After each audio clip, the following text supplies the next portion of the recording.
Hi, this is Dr. Otto Jenke for the October Detox Challenge. This is day 6. Holy guacamole, you made it to day 6. Congratulations. Congratulations. Tell me, how's it going? How's it gone so far? Really? Okay. Are you sure? I just had to do that. So we've come a long ways, and we're going to start implementing a little bit more into the challenge. Your next step. So we talked about sleep. We talked about the headspace. We've talked about water. And now it's time to take action. And the action is actually motion, is exercise.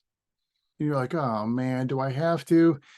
You want to do a detox challenge? There's no possible way you can do a detox challenge without getting up and moving more. It's just, it has to be. Your body functions better when you do that.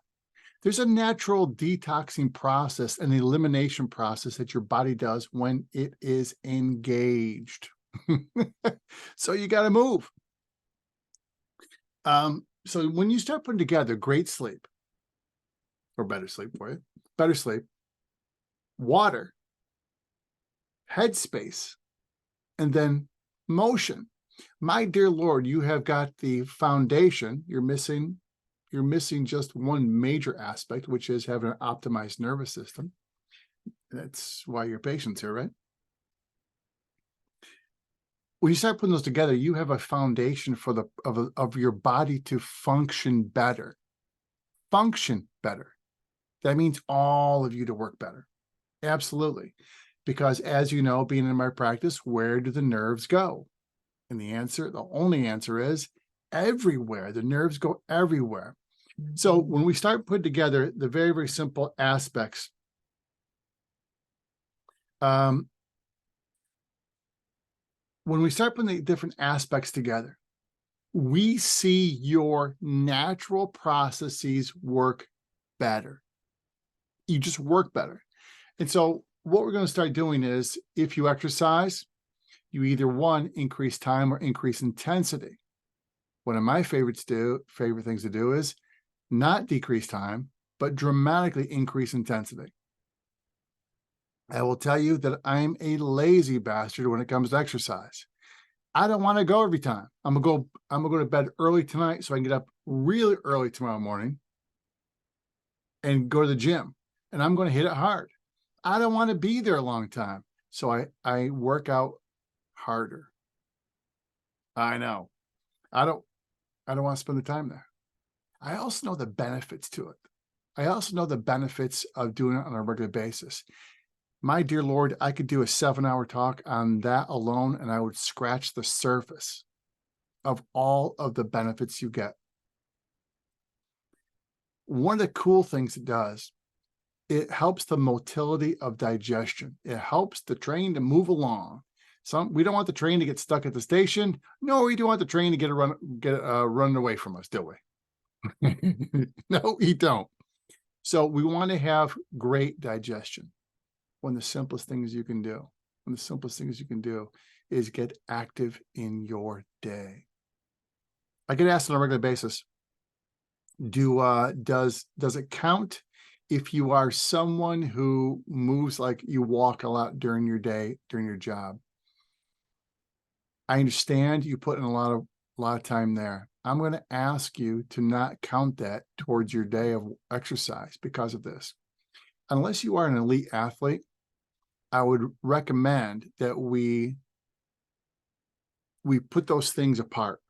This is my profession and this is my exercise.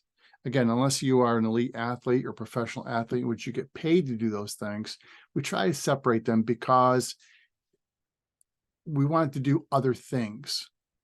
So there's actually 5 aspects I think there are to motion. I think there's 5 aspects that are critical to do and have them done on a regular basis. One is cardio. And cardio means moving, get up and moving. And cardio's changed a lot.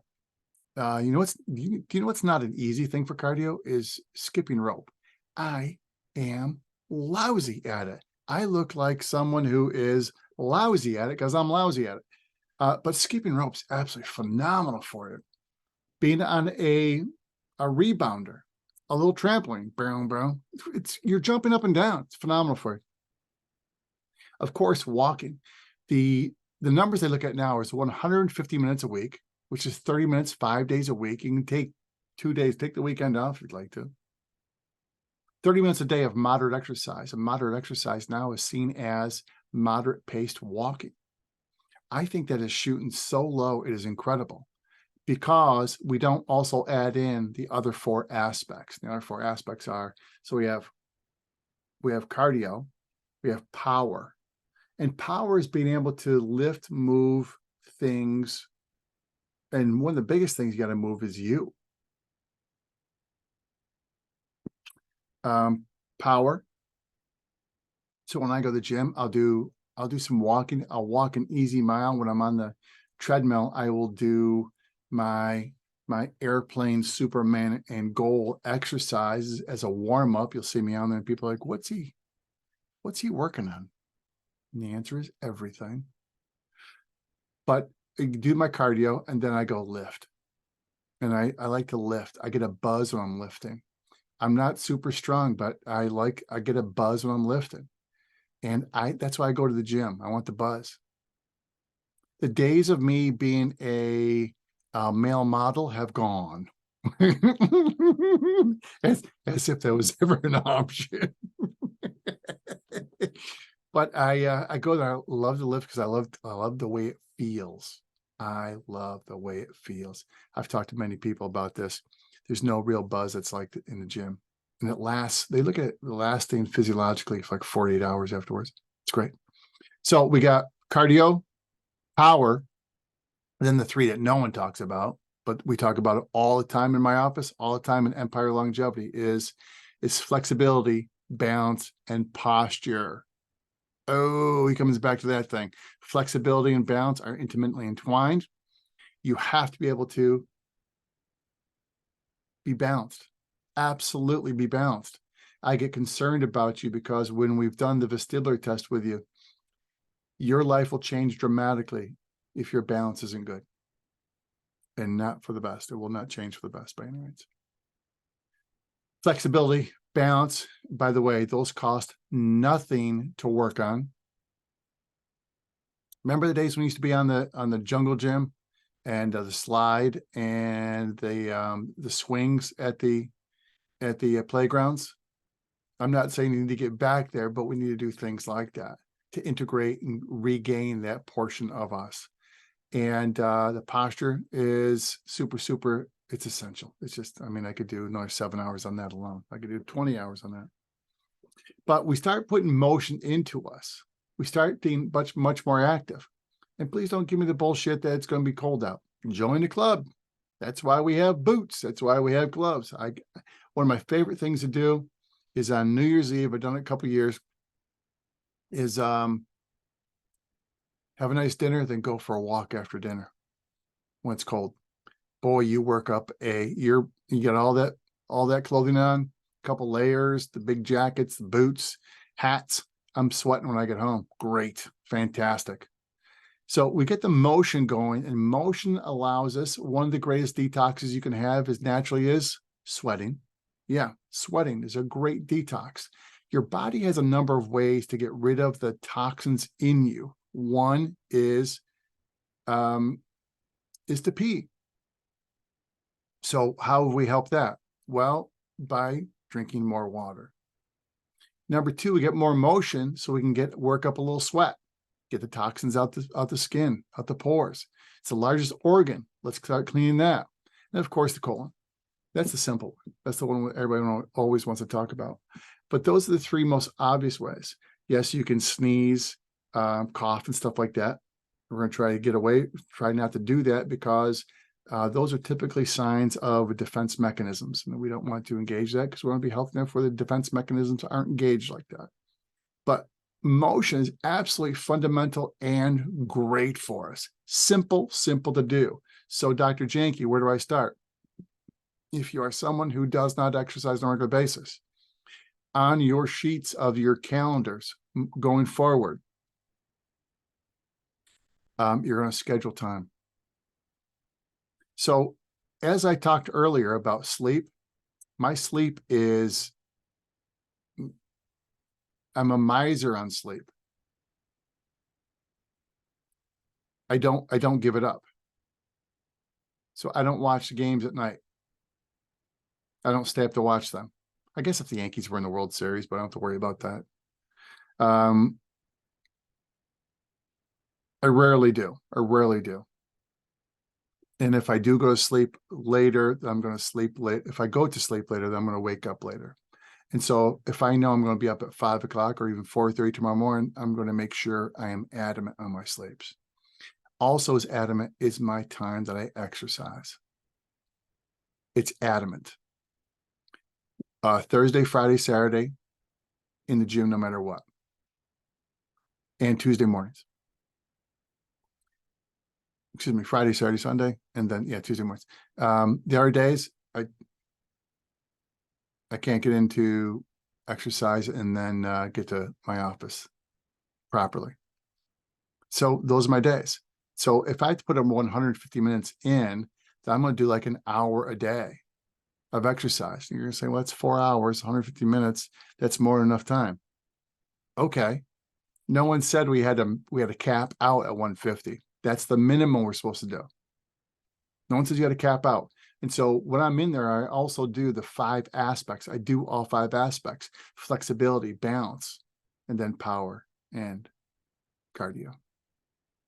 I work on my posture every day. So we work on those on a regular basis so we can start the elimination process and get us to detox on our own. You can do saunas. Great. You can do steam. Great. You can do different things like that. First of all, those cost money and other time. Second of all, I always start with the things that are reasonable, effective, and cost-effective. Reasonable, effective, and cost-effective.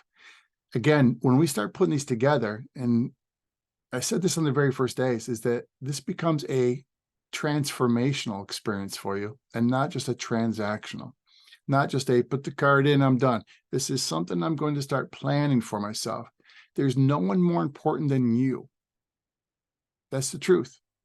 There's no one more important than you, and you have no idea how big that shadow is that you cast. So let's get better at what we do, moving better.